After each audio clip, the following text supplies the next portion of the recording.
tests with puppy. What happened there?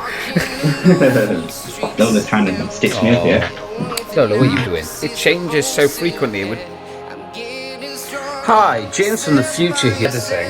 I would highly recommend people go out and do their own research in this section that I am not comfortable with putting out there without putting this in here as well.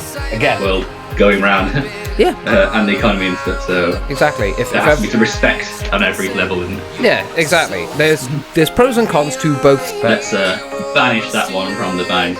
From the news. That is now off our chest. Yes. Area on streaming services, because it's kind of a new thing, isn't it? We are in the game now. Yeah, full on concerts.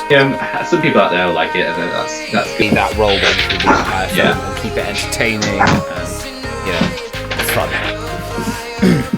Yes, a little bit. Like, there is nothing like that. I'm quite tired, but I thought we would do that. Right then. Hello, everybody, and welcome back to the Mind Over Madness podcast with myself and the wonderful Sean. There he is! Sean! We're happy to be back, old chap. It's good to be back, old buddy. We're back to the... Old fuddy? What? Oh, buddy! It's obviously back to normal. We're no longer in person, as sad as it is to say. But it was a good time. It was a good yeah, it was. Very too short. But it was a good time. It was. How was the rest of your trip while you were down here? Because did you stay for a little bit longer, or did you actually head back? Stayed for like another 2 days after that, but I probably should have gone after about that night. But yeah, it was all right. I had an action-packed trip. I was doing something every day. I kind of wish I got to meet more people and do more things. But, how much can you fit into a week? So. Exactly. And because I live so far away, it's like you want to try and cram everything in, and then you end up like kind of exhausting yourself out doing things. And, yeah. But, like, it's just one of those curse and blessings of being a long-distance friend. Yeah. But yeah, as long as you had a good time down here. Yeah, it was overall, I am very happy with it. Good experience. Yeah. But other than that, how's your previous week been? Good, so how was it getting back into the groove? Oh yeah, back into the groove of things. It's hard to try and readjust after just doing what you want for ages, but yeah, I'm getting there, and yeah, I can't really complain this week. It's been all right. It's good to back in your routine, I suppose. Yeah. That stability kind of fills your headspace, and you're not thinking about more deeper and darker things. So that is good. Oh, I'm glad. But yeah, how have you been in this past week and 2 weeks? Busy. I'm much busier than what I'm used to, so it's quite nice though. I've picked up streaming again, which has been a lot of fun. Yeah, I've enjoyed that. Yeah. It was nice to have you in there, of course, as always. Nice to see you supporting me. I always support you, even if I'm not there. I'll still support you. I know you're an absolute legend. But as it states in the stream, Sean, an absolute benevolent legend. Yeah, if you're not watching me on Twitch, you don't know that reference. You fail. But yes. Oh, that's that plunger. Yes. But yeah, other than that, it's been pretty good. I've watched a few good things. I was a bit ill for a couple of days, which is a bit annoying. Kind of threw my sort of routine out of whack. But yeah, it's been good. It's been a very enjoyable time. Obviously, the world has now opened up slightly, but I am still confined in my room because I don't like. Yeah, Wales had its little unlocking, didn't it? On the 8th of August, I think. Yeah. I still think I'm going to give it a bit of time. A few weeks at the minimum, a few months to be, extra safe. I've got my second jab now next week, I think. Yeah, next week. Oh, yeah. So I'm looking forward to being ill for a few days. Yeah, I had mine on Friday. And I'd say, I don't know, the arm wasn't as achy as it was the first time. But I still said kind of like, did make me a bit tired the next day, and a bit, feverish, but other than that, it was all right. I mean, I've got a little bit of a Pfizer headache right now, but it's a headache. Is that just the implant, finding its way to the right point? Yeah. It's the next pylon's messing with my brain. Yeah.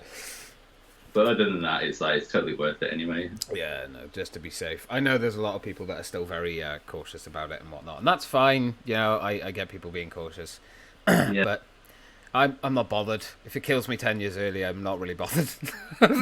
My body is not great anyway, so it's fine.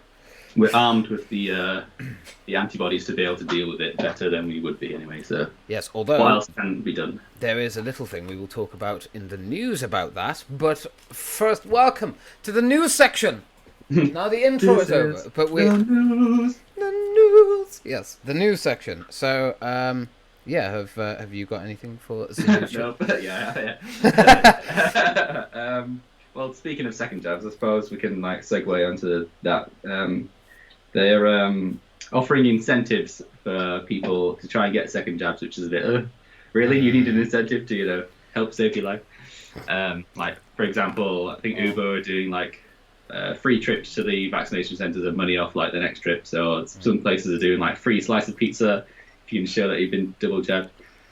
Which I suppose it's up to the companies to do it, but Yeah. I don't think like it's necessary to offer an incentive for it. But I suppose it's one of those things where it doesn't just affect that person; it affects like the whole community around them. Yeah. So if it does, if a slice of pizza can help save someone's life, that's all right.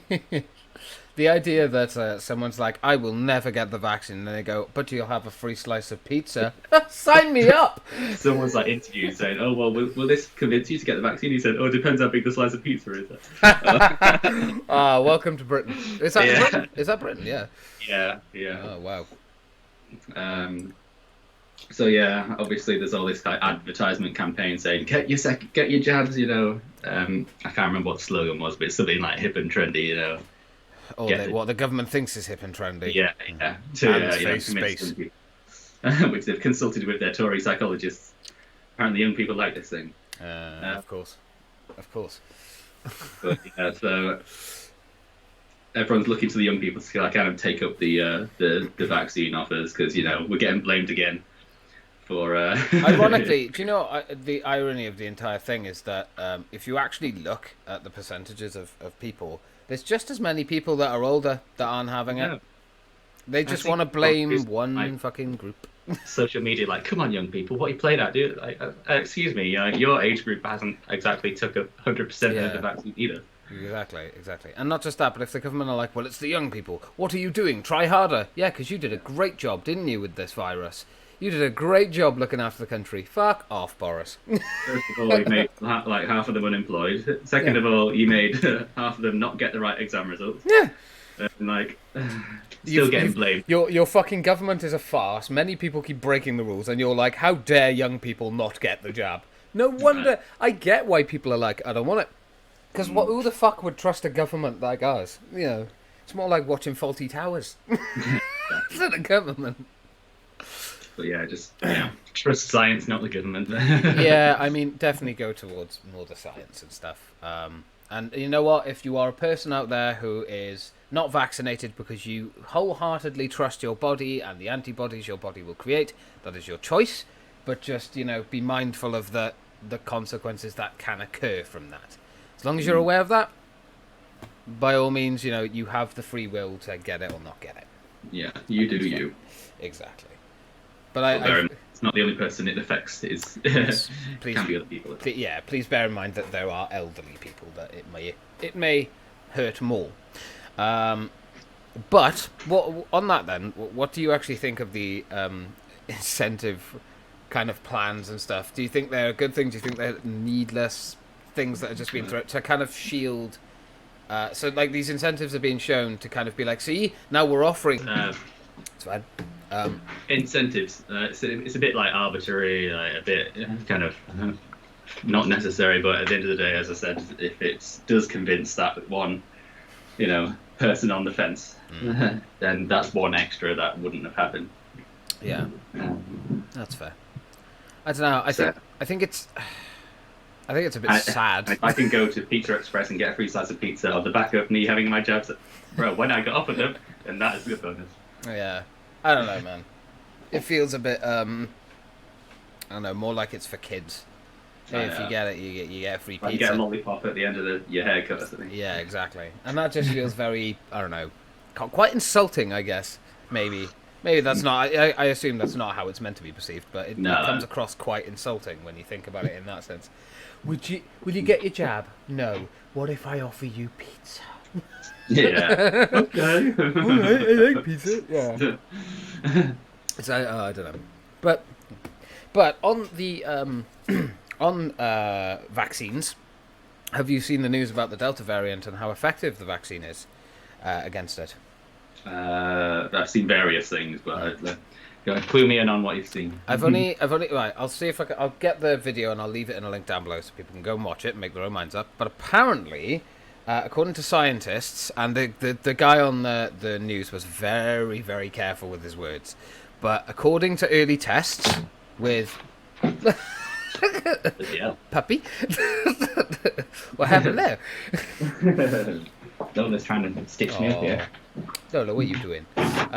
Essentially what's been happening is they've done a bunch of tests on people that got the Delta variant but had the vaccines, and what's been discovered, or at least what is slowly being uncovered, is that there is some evidence to show that the vaccines have basically little to no effect on the Delta variant.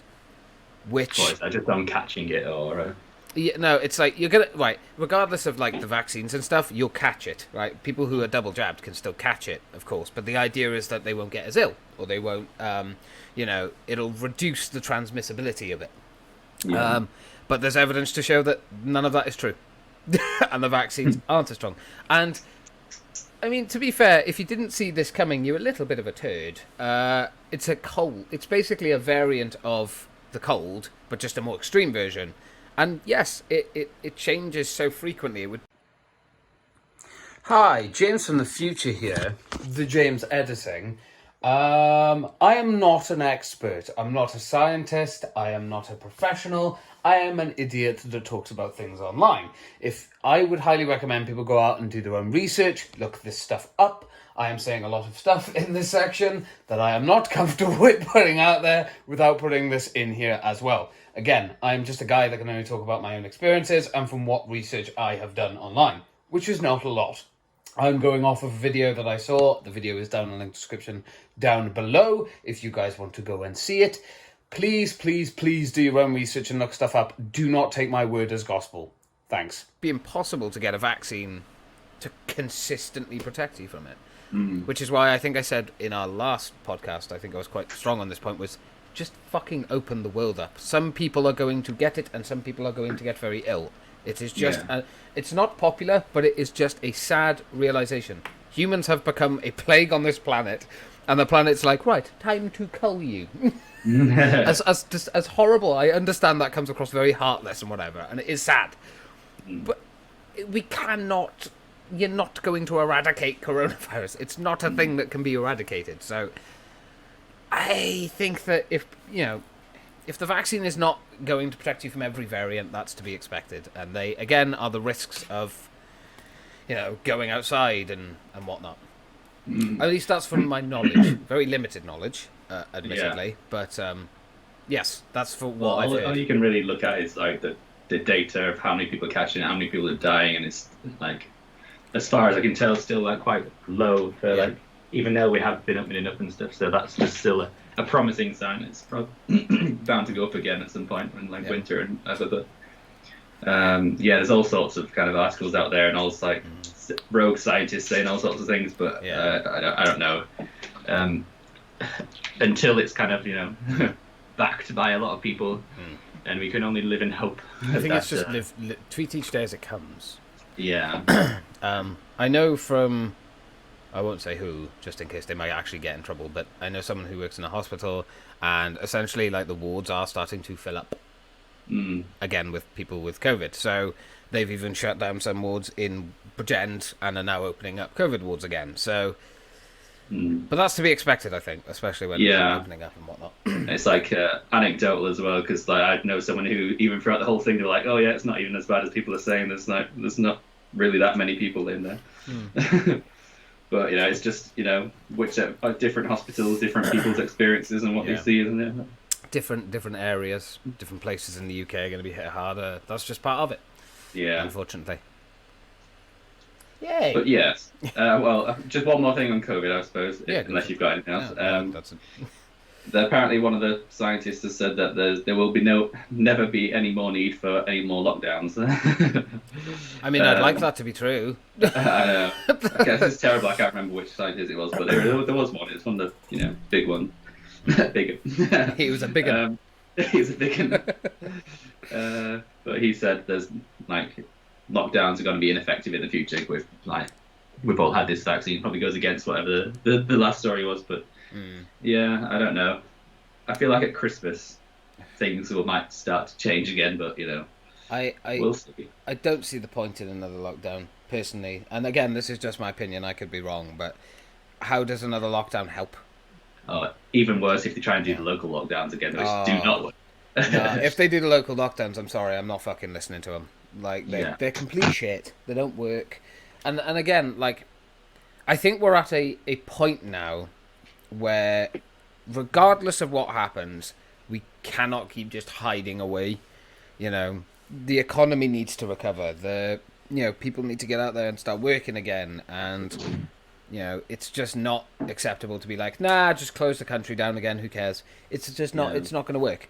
So it just kind of tick me off a bit when people are just like people who go out there, they're all idiots, Yeah. How can you like go and mix in when there's a virus present? But it's easy to say when you're not having to. It's like not on your doorstep, and you don't have to go out to work and go to these places, and Exactly. you don't have to do these things. Like, fair enough if you don't have to do it, but you can't really condemn people for having to have a life.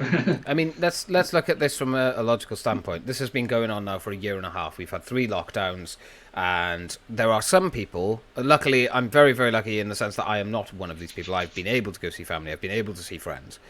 But there are some people out there that literally haven't left their house in a year and a half.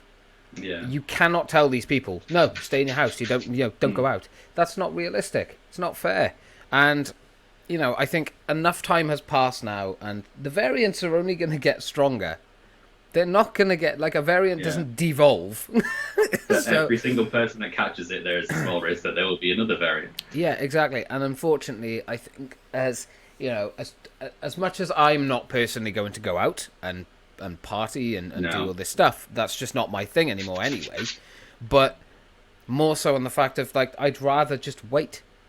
And I want to observe from the sidelines. Not to say that anyone that is going out is silly or stupid. Absolutely not. I think there is a bunch of people out there, as I said, that have been locked in for a year and a half, and they want to go out.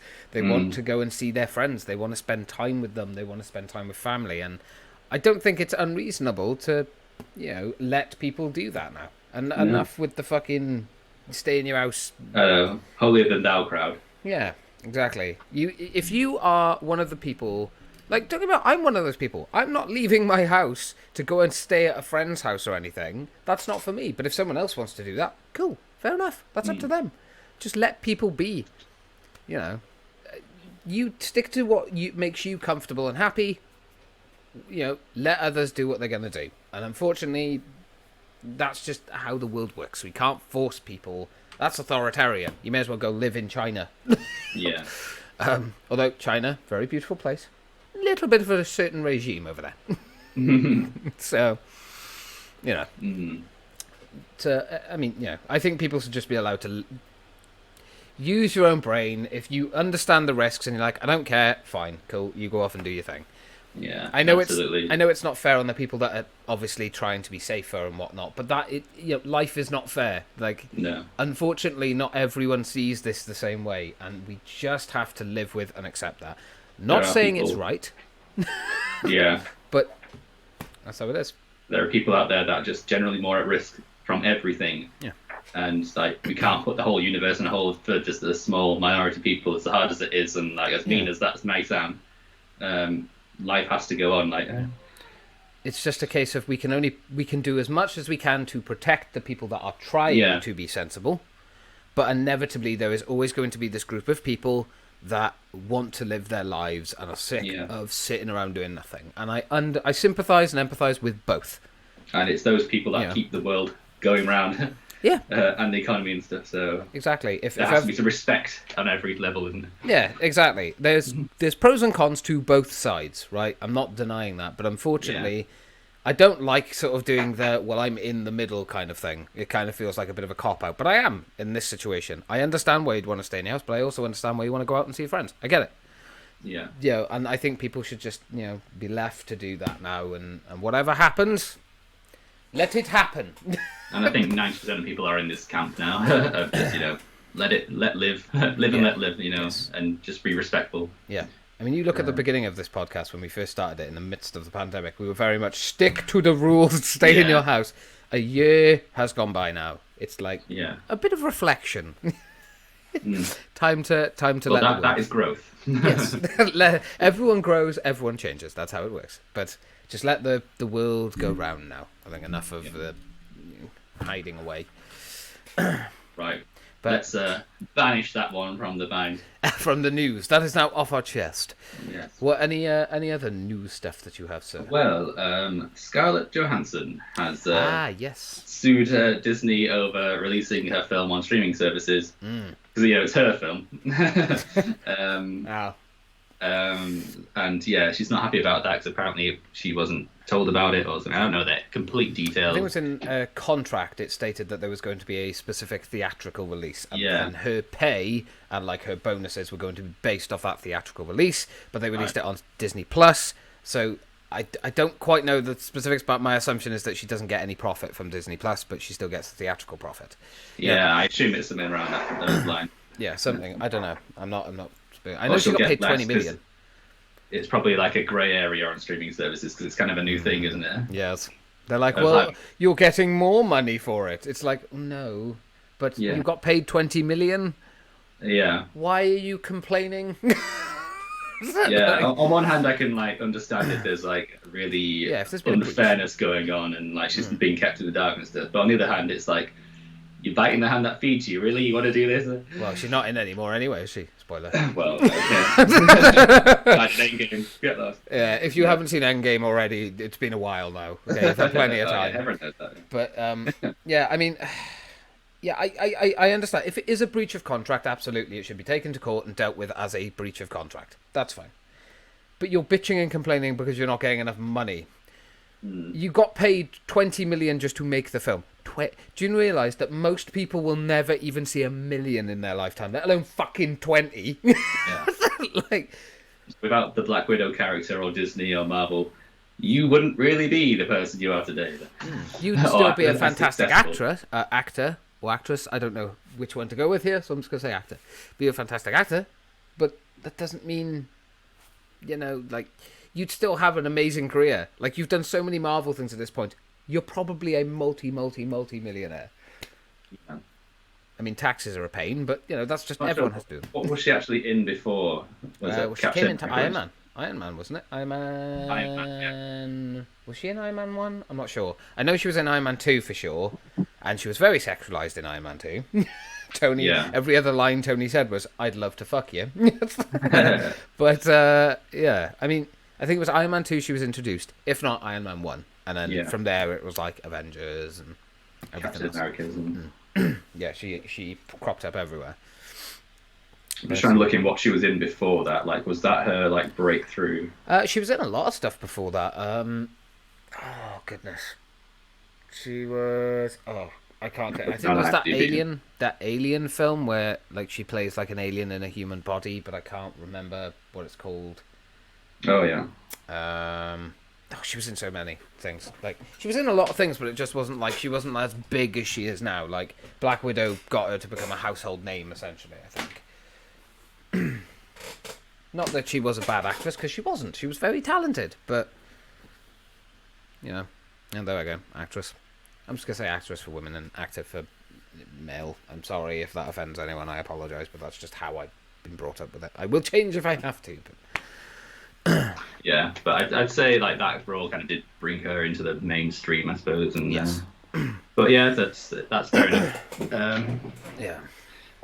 So yeah, she wasn't happy, then she's not happy. But suing Disney, I don't think Anyone can Brave. sue Disney and, Brave. get away with it. That's very brave and bold. But I mean, again, she's obviously in a very privileged position to be able to do that. yeah. I mean, if her contract was breached, absolutely, Disney should just admit it and pay up whatever they have to pay up. Mm. I understand why people might see it as a petty kind of thing, though, because it's like, well, 20 million. Why do you need more than that? That's like a lifetime's worth. That's like 50 million lifetimes worth of fucking savings, But yeah, I don't know.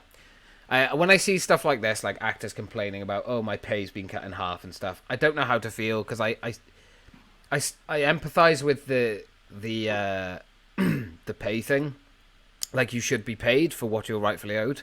But at the same time, when you're talking about millions, yeah, in the position, it's kind of hard to like separate the I know the lawful side of it with that's so much money. Yeah, especially when you're in, they're like an everyday person or an everyday Joe that will probably never even imagine that kind of money. Yeah, I think I get like 12 grand a year. So I mean, but yeah. I don't know. It's an odd one, difficult one to sympathise and empathise with, but Yeah. But yeah, that's that. What I picked up from the news. Yeah. The only other thing, I only have one more thing on the news, which is the Greece wildfires. Oh yeah. I obviously don't know a lot about this, so again, I highly recommend people go out and do their own research and stuff. But yeah, I think it just shows a lot, really. I think the most interesting thing that I've seen is that there are a lot of scientists that are kind of saying, well, now we've reached the point of no return, kind of, with global warming. There's still things that can be done to improve it, but the planet is naturally just going to get hotter now. Yeah. So we need to do everything we can to lower it back down so we can get it into a controllable state again. But it's not going to happen. Yeah. Let's be real here. There are too many, like China, I think, is still pumping millions into oil. It's not going to happen. Like, I don't see it. Like, the damage is already done, isn't it? And I don't see us as a race being able to sort of reorganize and be like, okay, guys, well, we've screwed this planet. Let's try and fix it a little. It's just too much. We'll do what humans do politics. best and just ignore the problem until it gets too late. Until it's like, people start dying in like meteor showers and all. It's like, why didn't we sort this sooner? We didn't really have a chance. Well, you did. Yeah. It's that thing, But yeah, I don't know enough on it to speak on it, but it's terrible what's going on. Obviously, I hope everyone is safe, and I know a lot of places have been evacuated, but I hope they stay safe and people get out safely, and people who are on holiday for the first time in a year and a half don't, have to like their entire holiday's ruined for the first one they've had. I know we were talking about earlier how lucky we are to be in this country where we don't live on any like fault lines or anything where like natural disasters happen regularly. All we really have is the hot weather that's going to the humidity. It's going to get worse and worse over time, but I know it's a shame for these people who are living in these dangerous areas and stuff. Yeah. And, like, I think the naturally UK... beautiful, but also very dangerous. Yeah, absolutely agree with you. Absolutely gorgeous settings, but quite dangerous. And just getting more dangerous. I think the only thing the UK has a risk of is tsunamis. Like, if you go back in our history, I think there's been 3 major tsunamis. One, which actually took out like entire mainland that connected us to another continent.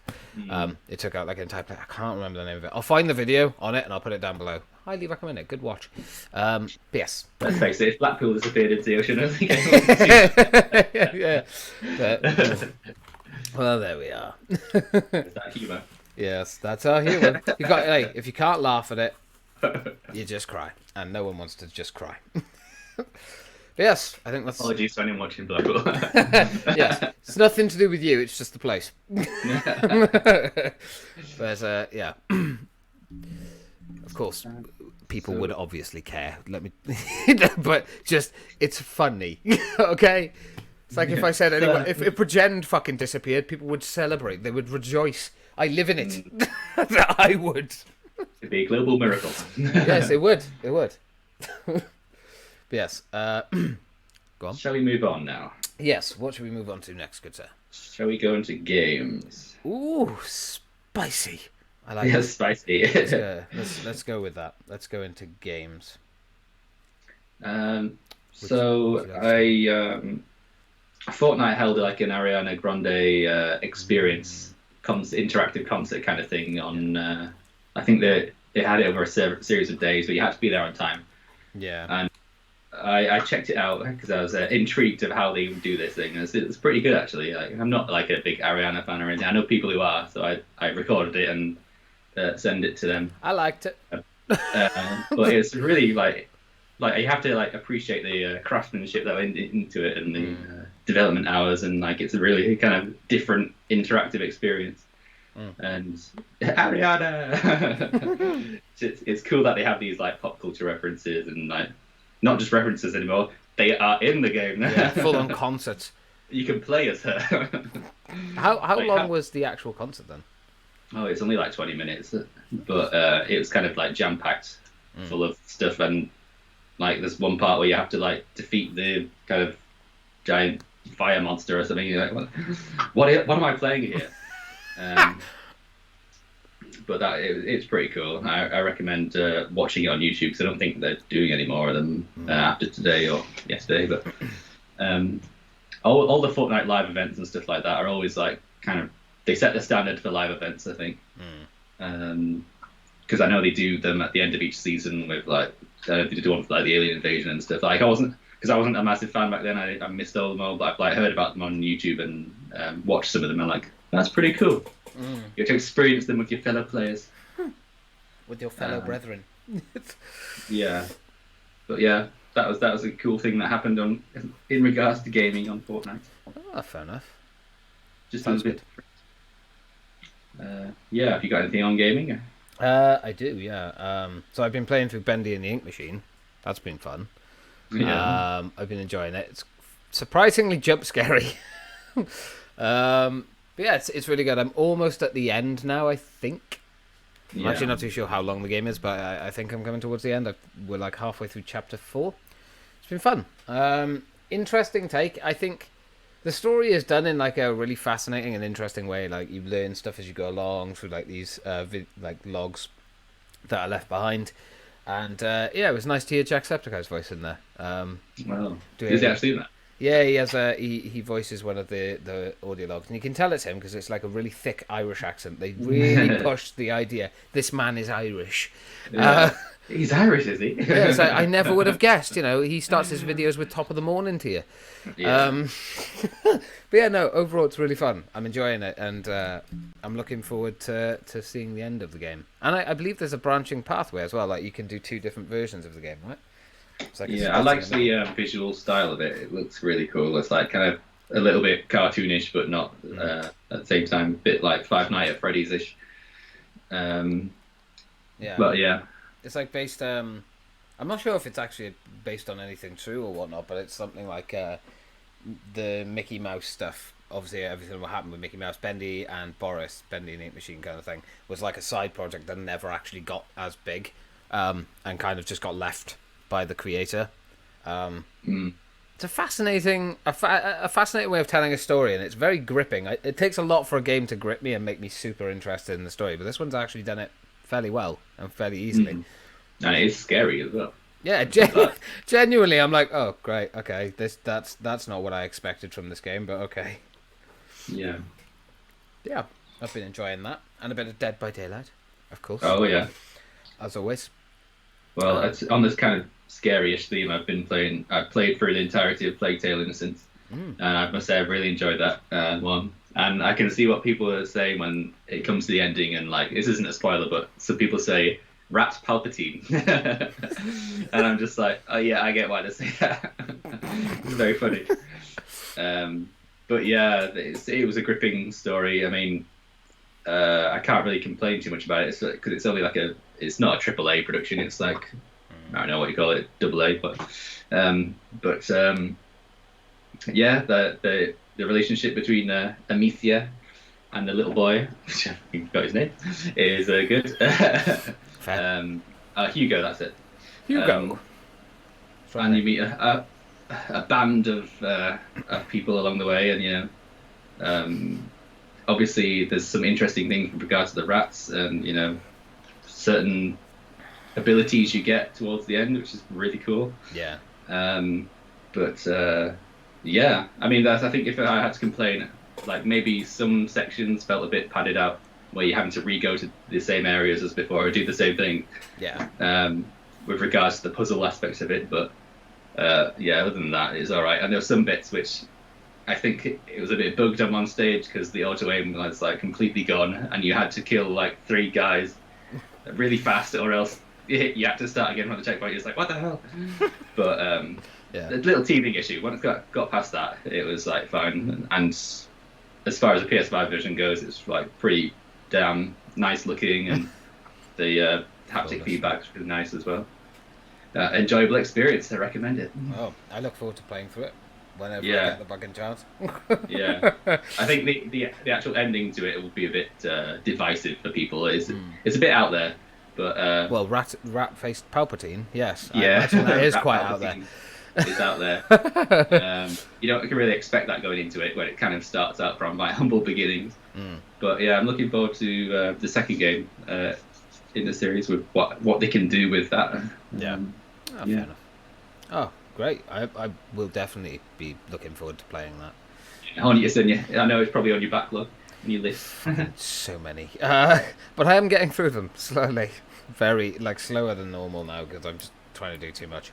But yeah, I had the, going off onto a very old game, I had a recommendation from Robin called Blinks, I believe it was called Blinks. It's like a kind of time-based, you go through each level and you have to find as many secrets and defeat enemies, but you have to do it in as quick a time as possible. It's not normally my thing, and admittedly when I played the game I was kind of like, I don't want to poo-poo on the game, but it's not for me. Yeah, it doesn't really feel that good. But for whatever reason, I can't get the game out of my head. So I'm going to go back and play it a bit more and see if I can get into it. If I can, great. If not, then I'll stick with what I said. But yeah, I shall have to let you know a bit more on that as time goes on. It was an original Xbox game, so it's fairly old. It's that thing with going back to play old games, they just age kind of not badly, but you can tell they've really aged. And it's kind of hard to get that same level of enjoyment when you're used to so much in today's gaming environment. It's especially when you haven't really got a connection to it from when it came out. I think nostalgia goggles can help a lot with that. Yeah. But when you don't have nostalgia goggles, it's quite hard.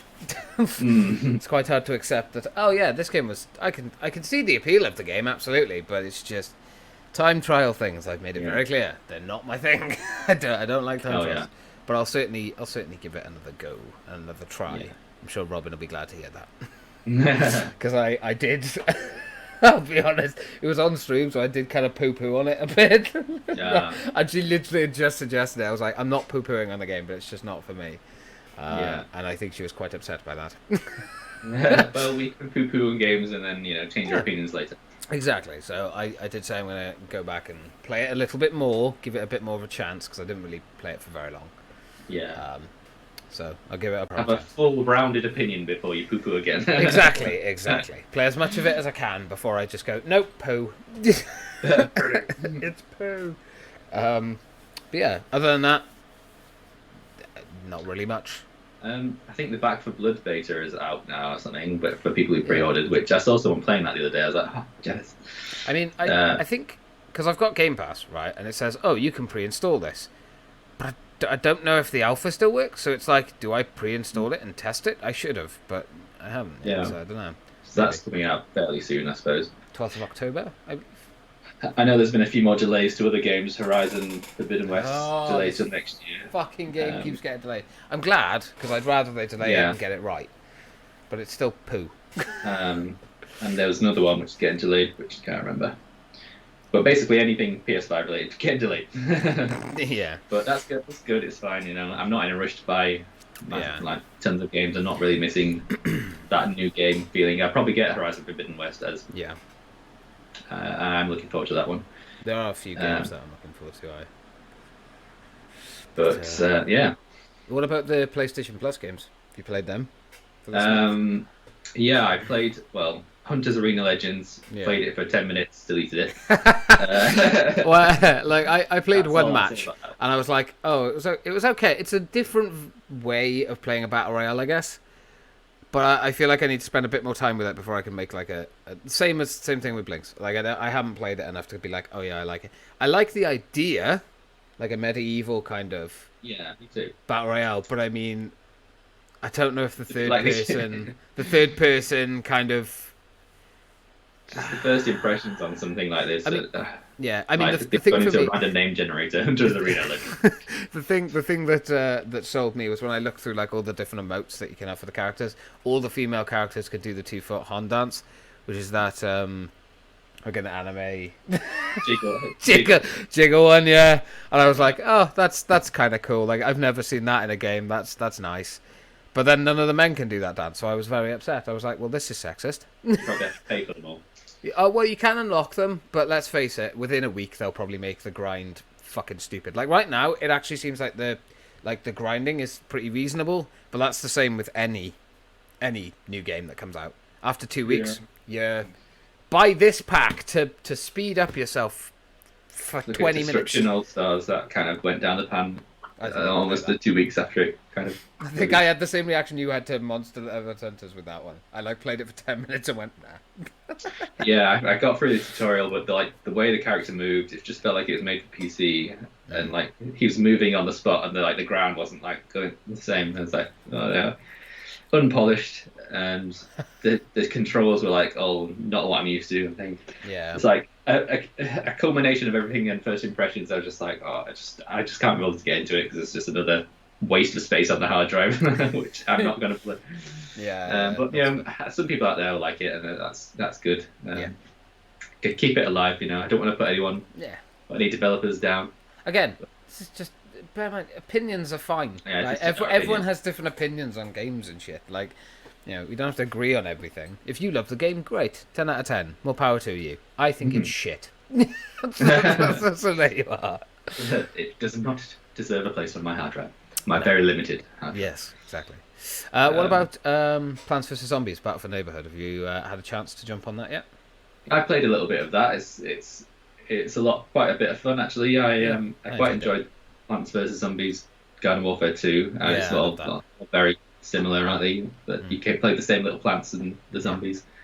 I like to play Captain Corn, Colonel Corn, I think. Yeah, it's called. Colonel Corn. Yeah. Reloading from the butt corn. Yes. It's all like good fun. It is. It's very. If you love Plants vs Zombies when it was just a tower defense, and then you like the switch to third person kind of action, you'll love this game. It's more of the same basically, but just slightly more refined and looks a bit nicer. Yeah, I do like the little story campaign that they've got and quests and things, and it'll be good to play with other people as well and see. Maybe we'll play on that in a bit. Yeah. See how well it fares then. Yeah. This should be pretty good. I like it personally. I like it a lot, and I'm looking forward to playing more of it. Yeah. And then what was tennis? Yeah, I didn't even download it. This is how much I didn't care about the game. I still haven't claimed it. Yeah, but I think I've claimed it, but I never played it. I'm never gonna play a tennis game. Maybe if there's one day in the future, we're like, I really fancy playing a tennis game, and I still probably won't play that one. Yeah, go back to Wii. I'll go play tennis on that. Yeah, exactly. I don't know. That just seems like such a pointless game. But then, again, if you like it, great. I just don't see the point in them. That's kind of a bit of a filler one. That one. Hopefully next month's are a bit better than this month. I mean, the definitely best one by far, Battle for the Neighborhood, the PVZ, PVZ. No question. Yes. Any more gaming news or stuff? I have not got anything else on gaming. Neither have I. All right then. Right. Let us. Shall we move on? Swiftly move on to. What would you like to do next? Shall I quickly touch on books, just like books. Very briefly? Yeah, go for it. It isn't like quite a recommendation of books I've read. I am reading a book at the moment called Ominous, which is it's quite good. It's Sounds very ominous. In the similar style of I Know What You Did Last Summer. Okay. But I basically wanted to talk about this because there's a service called Overdrive, which allows you to borrow ebooks from your local library. And if anyone's not registered with the local library, I highly recommend it because you can get lots of free stuff from there. You can even rent games from them, like some libraries. Not mine, obviously, but you can from some. Oh, fair enough. And yeah, so you can basically, I've got a Kobo, which is like a Kindle, and you can basically just rent ebooks online. You get them for 2 weeks. You don't have to pay anything. It's free. And yeah, you can read them. And you get like kind of an infinite source of reading material. So like, there's no complaints there from me. There you go. Overdrive. So I highly recommend it. Like Overdrive is the way you get the e-materials, like e-magazines or e-books or whatever. Yeah. But if you just wanted to rent books, then you just go to your library or whatever. And there's like another service called Libby, which lets you borrow audiobooks as well. So. Oh, okay. I'll have to look into that because I'm more of an audiobook man myself. Yeah, because so you could definitely rent those for free. I can't read, but yeah, but no, yeah, no. Interesting. Fair dues. I'd throw that out there in case anyone's like, oh, I want to get a Kindle or something, but I don't have anything to read. I don't want to keep buying books. And I think it's a shame as well because libraries are like such a dying. It feels like libraries are dying out now. Like there used to be a library in town centre by me, but that went years ago, and it's like it is kind of sad because I don't. Although I'm not personally, you'll mostly see me reading. If I'm reading a physical thing, it's more manga or comics or something. But yeah, I mean. I think it would be a shame to lose libraries. I spent loads of time, ironically, as a kid, all my time in school was spent in the library. So, yeah. I go through phases of like reading books and then just like not wanting to read books for ages because it's just like effort. Rather watch a film. But I highly recommend it. Like just giving it a go to people who maybe think that it's maybe not something they're into, but when you find the right book, and you do get engrossed in it, and it doesn't have as many barriers as film does to kind of lock your imagination into one thing. So you can kind of imagine how it would go down, which is one thing that's good about books. And most films are based off books anyway. So it's true, actually, yeah. You kind of just cutting straight to the source material, which is quite good. Yeah. But yeah, recommended. Just a little short section of books there. Yeah. Well, highly recommend people go and check that out. Yeah, especially and you get audiobooks as well. Yeah, there you go. If you're more into audiobooks, like me, personally, go for it. Try it out. Libby is the app you want for audiobooks. Oh, I shall have to look into that. What do my doggies want? They're like, love us, human. All right. Well, should we move on to films? Yes. And TV and Netflix and everything else. It's all covered under one beautiful banner. But all right, so I'll start us off with Kong vs. Godzilla. I finally actually watched it after it's been out for a while, but I finally sat down and watched it, and I liked it. I thought it was good. I don't think they're gonna do any more stuff for that kind of universe, though. I think that's it now, isn't it? Yeah. Which I really enjoyed the first Godzilla movie, not the first one, but the remake one with Bryan Cranston. Well, even though he was in it for 20 minutes. Yeah. They marketed him like he's in this a lot. He was in about 5 scenes and then he died. Yeah, it's the only film I actually won a competition on when some kind of competition. I won a hoodie, which is official Godzilla merch. I was like, oh my god, it was so good. That film holds a special place in my heart. Well then, all right. Fair dues.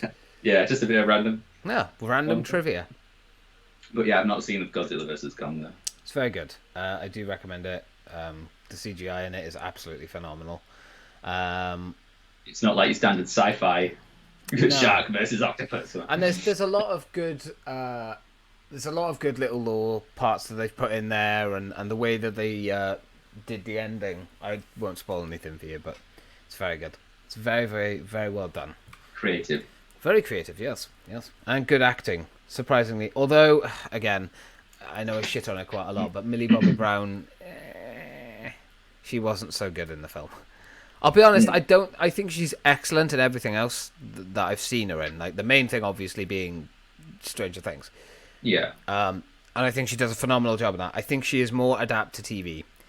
Films are not her forte. Like she can't carry kind of a strong, prominent yet. Anyway, I'm sure she will get better over time, but for me, she didn't really add much to the film. She kind of just felt like, oh, we'll throw her in because she's a big name. Material. Yeah, she's a big name. People will come and watch it for that. But yeah, there were better ways that it could have been done. Yeah, I think she's a great actress in Stranger Things and stuff. But of course, I've seen interviews with her, and I really shouldn't have watched them because I'm thinking she is so full of herself. Yeah, she did start at a young age though. I know, so these young actors who don't have the same experience as other kids because they know they're acting all the time and oh yes, well I do acting stuff. Although it's kind of hard for them not to be like that, I suppose. Daniel Radcliffe is all right. He's actually pretty down to earth. Some what I've seen. Humble. Yeah, but Millie Bobby Brown. Maybe don't watch her interviews.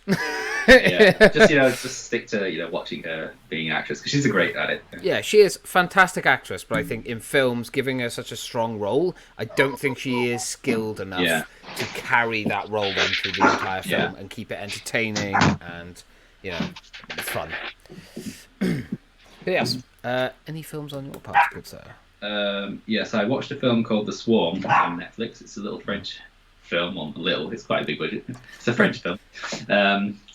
I really enjoyed that. It wasn't your typical kind of horror one, although I would say it does have kind of a lot of horror elements to it, but not in the way you'd expect. The premise is basically a woman living on a failing locust farm. She's obviously trying to do the best for herself and her kids and the business, and it ends up that the only way she can get these locusts to breed is by feeding them blood. So obviously she finds this out because she has an accident, and she finds out that the locusts obviously have a taste for it. And then after that event, they're suddenly breeding like crazy, and it's great. She's getting more money in. She's making a success.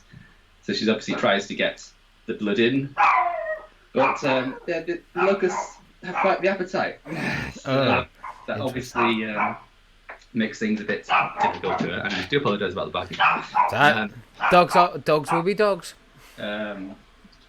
So yeah, it's not it's one of those films where nothing really substantial really happens throughout the whole thing until the very end. Yes. And then it kind of all goes to the shit a bit. But it's a creative ending as well. I think you'd enjoy it. Ah, fair enough. I'll have to check that out then. The Swarm. It's not. Yeah, The Swarm. It's not it's very un-American in the fact that you're not getting big, huge CGI swarms of beasts ripping people to shreds. Yeah. More like kind of, low key than that. Oh, I like that. I prefer that. They tend to be more creative as well. Yeah, and you get more of the family drama. It's not just on the beasts. The locusts are just they're not like a side thing, but they're kind of there in the background while you're dealing with more issues and mental health and all sorts of and family relationships. So I like a bit more meat on the horror bones. Yes, that's understandable. Yeah, but that's literally the only film I've watched recently I can think of. I've got a few more. I've got Rocket Man, so the biopic on Elton John. Taron Egerton. He did a fantastic job. Yeah, playing that role. He did amazing, and the film itself so good. I was singing along to most of it. Rocket Man. Rocket Man. Yeah, it's so good. I actually went off and listened to some Elton John because I am uncultured. So I actually went off and listened to it, and I'm now a massive fan of him. Yeah, he's a big icon back in the day. Yeah. So yeah, I enjoyed that a lot. It was very good. And yeah, 10 out of 10 performance for Taron Egerton. He did a fantastic job, especially going from something like Kingsman to be able to prove himself as a diverse actor. Yeah, I think he's got quite a good relationship with Elton John. I think that's Kingsman 2 was where he kind of got that relationship because obviously they both. And then it must have come up in conversation. Hey, I want to make a film about myself. I've got limited money. Why don't you be me? Why don't you be me? I love that. But yeah, obviously it paid off in the end. I haven't seen it myself, but absolutely. A lot of people say it's really good. I highly recommend it. It is very good. If you ever get a chance to watch it, watch it. It's very touching. It's very moving. And I mean, the shit that Elton's gone through. Yeah. No wonder he is who he is today. I also watched a film called Safe House, starring Denzel Washington and Ryan Reynolds. Very old film. I think it came back out in 2003. It's like an old action film. So Ryan Reynolds basically looks after a safe house for the government and the FBI kind of thing. And Denzel Washington is this criminal who is extremely bad. He's gone against the government, so he's being done for treason, that kind of thing. Yeah, it's a fun action-packed ride. So Ryan basically has to look after him and protect him, and like he's kind of new and fresh on the scene. He's not really experienced. Yeah, it's very good. It's before Ryan Reynolds really got well known and kind of blew up. Yeah. So yeah, it's very good film, and the chemistry between Denzel and Ryan Reynolds is really good. Yeah. So little action flick if you fancied it. Nice one. I also watched the Grand Tour, Loch Ness, when they went up to the newest one. So when they went up to Scotland in their American cars, and it's what you'd expect. It's great. It's the three of them being the three of them. It'll always work, and it'll always be funny. I mean, you can tell that they're getting a bit on now. They kind of don't want to do certain things, and there's certain jokes they probably wouldn't do anymore. But yeah, I mean, Jeremy is Jeremy, James is James, and Richard is Richard. That's all you can ask for them. Like, Amazon just throw money at them and say, just fucking go be yourselves. It just works every time. But on the notion of Jeremy Clarkson, I did watch Clarkson's Farm. I finally finished it. I've only been watching it for months. Yeah, really good. I really enjoyed it. I hope there's a season 2. I think there are talks for Clarkson to do a season 2. And I hope he does do it, because honestly, I absolutely love the show. It was like weird, because obviously when you think of Jeremy Clarkson, you think of him punching a producer. Right? You think of Jeremy Clarkson, the man that will just say anything, right? He doesn't care. He is the everyday bloke. But you see like another, like his actual side, you know, he plays it up obviously for the cameras. But you see his actual side in Clarkson's Farm, and he's such a, it's weird to say it, but he's such a caring, loving person. He loves his animals and he loves his farm, and he puts so much passion and effort into it. I mean, don't get me wrong, he's still Clarkson. He still says things that are like, well, that's going to get him cancelled. He still makes jokes and pisses everyone off around him. But yeah, he's just, I don't know, it's very good. It's very, very, very, very good. I highly recommend people go and watch it. It's almost like punching that producer was the best thing that he ever did, because exactly, yeah. Now he's everywhere. Now he's on Amazon. He's fucking doing everything. He wants to be a millionaire. Yeah, he's absolutely done a fantastic job, and I hope he does another series of it, because it was so good. And how they go over the pandemic, because obviously while they were filming it, the pandemic obviously happened, and how they go over it is very very respectful, and it shows another side of Brexit as well, how the farmers are being affected, how the industry has now changed because of it all. And yeah, I think it's actually an incredibly sensible but hilarious series. Yeah, I like the idea of having like two polar opposites things and just like kind of mashing them together and seeing what happens. And it just works. Because Clarkson's probably never seen a farm or worked on a farm before. Ironically, it is his farm. It's the farm that a guy basically, before he bought it, retired as a farmer, and Jeremy bought it because it was on his land. So he essentially just bought all the land around his place. And he was like, yeah, I'll do it. You know, and then they made an entire series out of it, and it worked really well. And although it is hilarious, it's actually quite upsetting at some points, because you see him start with nothing, and then obviously build up, like get all the technology and the tools and the machines he needs, and then you see how much profit he made at the end of it. And he did what every other farmer basically does, right? Mate, the profit is fucking stupid. And not in a good way. Yeah. If every farmer is going through this, I have tenfold respect for farmers now compared to what I used to have. So that's what it's all about. Just, opening your eyes and seeing things. That's what I like, how programs that highlight these things. Yeah, absolutely. Another film that I watched. I've got 2 more and then I'm done. 3, but it was called Still Alice. It's an older film, I think I've And seen this one. it's based. I can't remember the actress's name, and I feel really bad because she's just such a Oh, fantastic job in the film. it's Um, not Jewel. No. it's she basically the story revolves around this young, well, I say young woman, middle-aged woman. She's just turned 50, and she has Alzheimer's. She Yeah. she ends up getting diagnosed with a rare form that starts early, and it's so sad. And there are like moments, and I don't like going into my personal stuff too much on this, but I can't help it with this film. It was like so well portrayed and so well shown and so respectful towards people who do suffer with Yeah, they've obviously Alzheimer's. done the research. And like every part she went through, I was like, yeah, I saw that. And I was like, watch it. I was like, Jesus Christ. And Alec Baldwin, he's the husband in it. And Yeah. he does, by far, the best acting he has ever done in his life is in this film. Is it Julianne Moore? Yes. Yeah, she's a great actress. She did such a fantastic, and Yeah, I remember man. watching it, and then, like, obviously there's bits in it which are kind of light and funny, and then there's bits which like real life, are like really touching and stuff. And I can't remember what happens at the end, but I think there was kind of a good ending. Kristen Stewart's in it as well.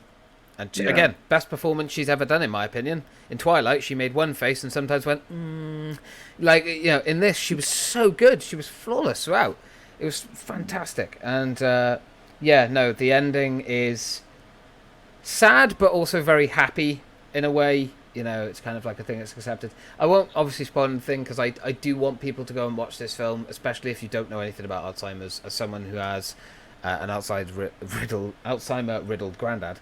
It's definitely a look into a very accurate portrayal. Yeah, it's very relatable to a lot of people. Well, one scene in there that I will talk about, because it's very prominent, it's stuck in my head, is there's a scene basically where she gets up in the middle of the night and she's looking for her phone because she's lost her phone. And her phone, basically, the alarm goes off and it tells her to take her meds. And she's panicking, she's freaking out. It's like early hours in the morning.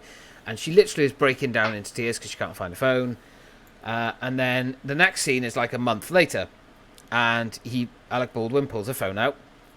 Her daughter's there, and he goes, "Oh, I found this." And you, as the audience, don't know how much time has gone past. That's the best thing about this, is that it doesn't show you. It shows you everything, but very well done. Like, it doesn't feel like they're jumping over too much. And he gives her the phone. She goes, "Oh, I was looking for that last night." And he looks at his daughter and just goes, "That was a month ago."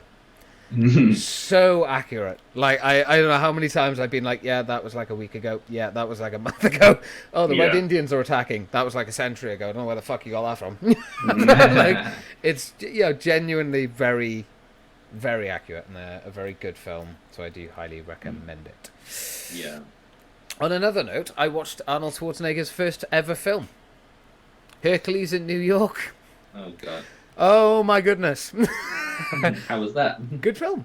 I enjoyed it. It's all right. Let me just get this clear. It is bad. Right, yeah. It is. His acting is crap. His accent is so strong. I watched the DVD version, so it's not like his voice isn't dubbed over. It's actually Arnold's voice. I don't think he was as bad as people made out to be, but you can tell he's fresh to it. And a lot of it is like Hercules showing his strength. So obviously lifting heavy weights and things like that. It's very silly. The script is awful, but it's a very fun film. It's just a time waster, basically, and there are some nice moments. And then the last thing, want to watch more Arnie. Exactly, and he's very humble in this film. The last thing that I've got is actually an anime. It's Invincible. I managed to actually finish it, the Amazon Invincible one, the one that's related to The Boys in the sense of like another side of superheroes. Oh yeah, and very good. I enjoyed it. I hope there's another series of it. I think they are going to do another one. But highly recommend it. If you like The Boys, you'll like that. That's all I can say. I'd probably like that. Yeah, no, you would. I reckon you would genuinely like it. Don't look at it as like an anime. Just look at it as another version of The Boys, but from a superhero's perspective. Yeah. It's very, very good.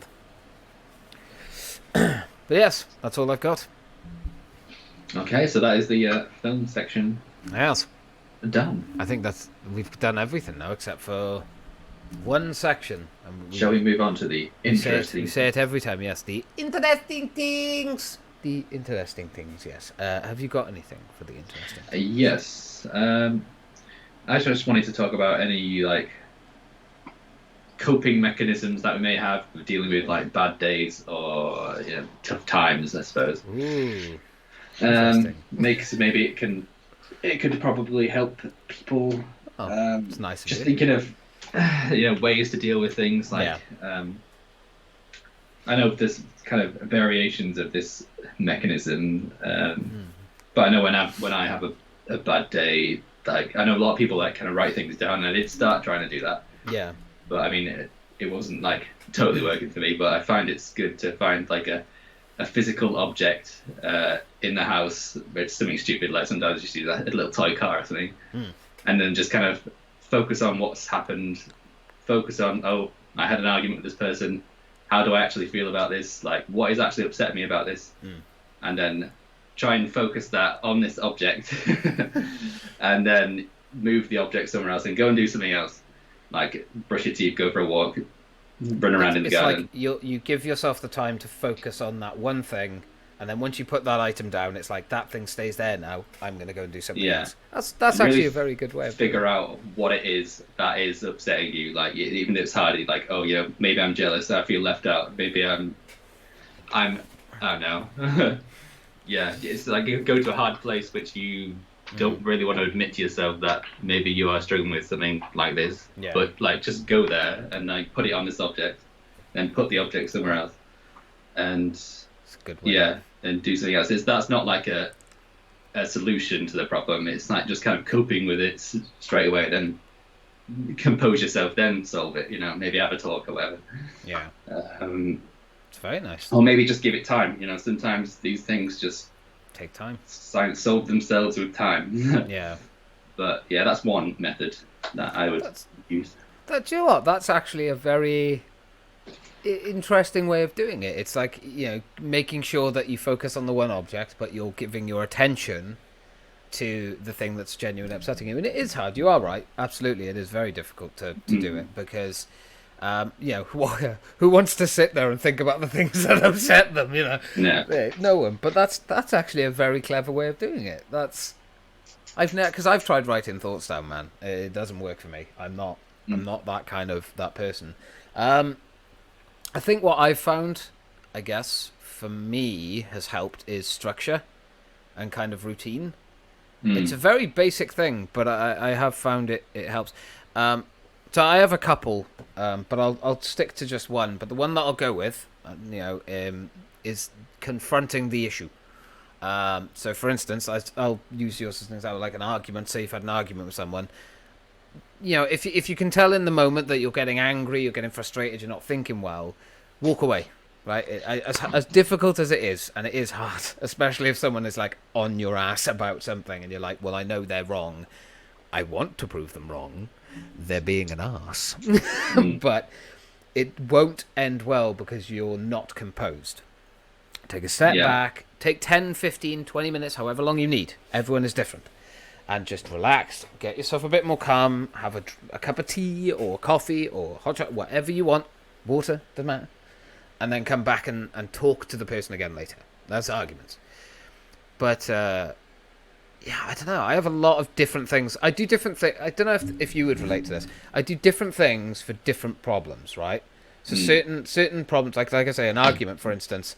An argument, for instance, I wouldn't be able to go off and sort of vent to myself about it because I'd want to talk to the person.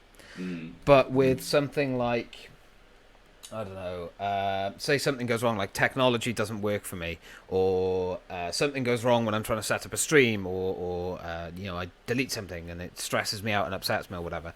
I find that the best way that I deal with it is just by sitting down. As you say, it's basically doing the same thing as you, except I don't have an object to focus on. I sort of just sit and I'll maybe listen to a little bit of music or something. I'll put some relaxing music on in the background, and just sort of sit there and think about the stuff and really break it apart.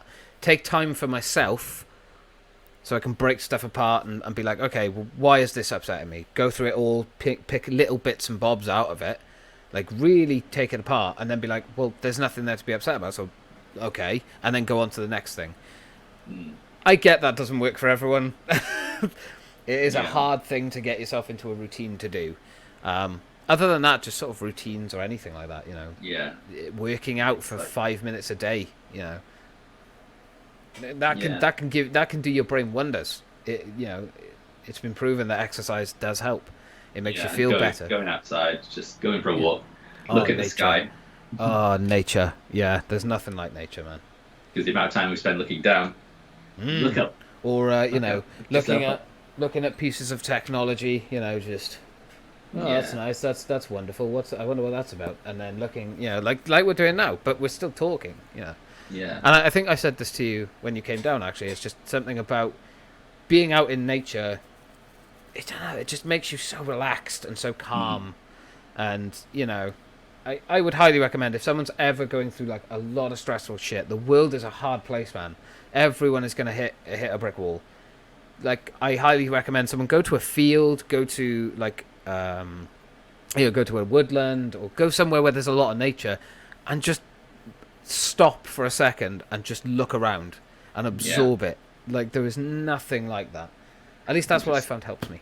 Yeah, and like, no matter how big your problem may seem, if you go outside and go into nature, look at the sky, you realize the universe is a massive place, and your problem is extremely insignificant compared to the whole, imagosphere, we'll call it. For me, what I would say is, if a problem is a big thing for you, then it is a big thing, right?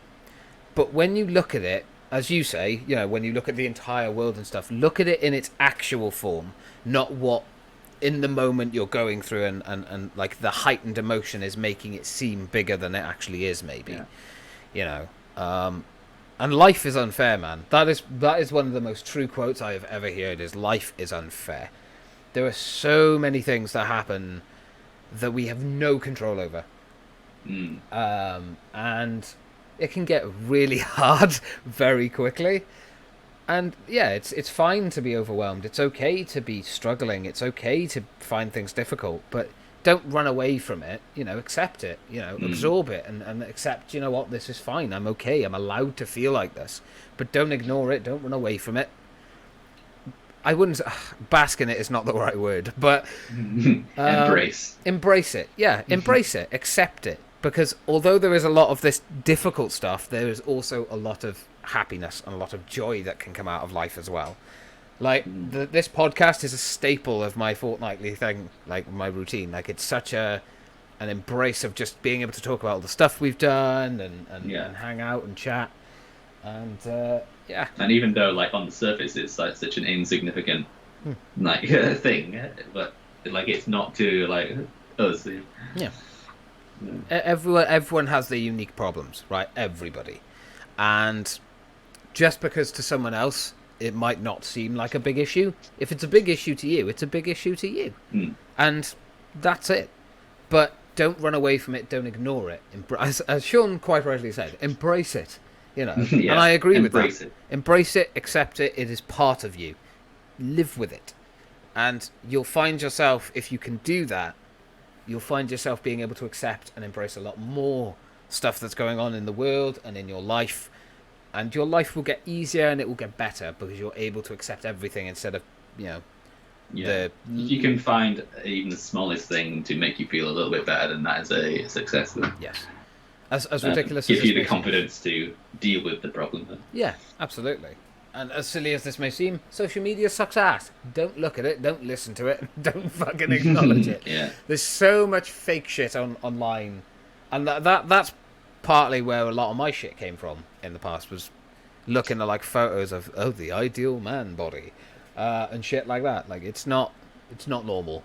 You know, I've had arguments with friends, myself and Sean. I've had many arguments that I've been extremely sad about after it. But luckily, we're very similar-minded, and we came back together, talked about it, and got through it. And that's how you go through things. That's how life works. You can't ignore things, otherwise you might lose something very important and special to you. So, yeah. What a good topic, Sean. I told you it's a good one. I could talk about this for hours, man. But But obviously, yeah, if anyone else has any yeah, coping mechanisms that they use, we'd love to hear them and yeah, absolutely. talk about them next time. Let us know on the Facebook page. Let us know in the comments down below if you want to. Like, Because definitely. I'm open to trying anything within reason. Yeah. Yeah, man. That's absolutely. Yep. I don't know what to add to it. I don't want to just keep going over the same thing over and over again. So, but yes. But yeah, hopefully that's helped. Yeah. Maybe some people. If Yeah. it hasn't, then that's fine. But maybe it has. Maybe That'll be good news. we'll do something different for the next podcast. Maybe we'll ask each other questions on stuff that's gone on in our lives. Get to know us a little. No. Ooh, spicy. But yeah, is that it? Do we have any more interesting things? No, I do not. I'm actually going to scrap mine. I talked about it in my stream yesterday, and maybe we'll talk about it. Maybe we'll talk about it another time. I think we've had one heavy topic. Maybe I'll save it for next week. Yeah. But yeah, so yeah, thank you everyone very much for sitting through it and watching. Hopefully you enjoyed it. And yeah, like I said, maybe we'll do like a little bit of a different one of a podcast soon. So if you have any questions for us or anything like that, I'll obviously ask around our friends as well to see if we can get some questions. But yeah, or any topics that you guys want us to talk about. The Q&A. Let us know. Yeah, because I think we are struggling a little to like build stuff up, especially with how busy and stuff we're.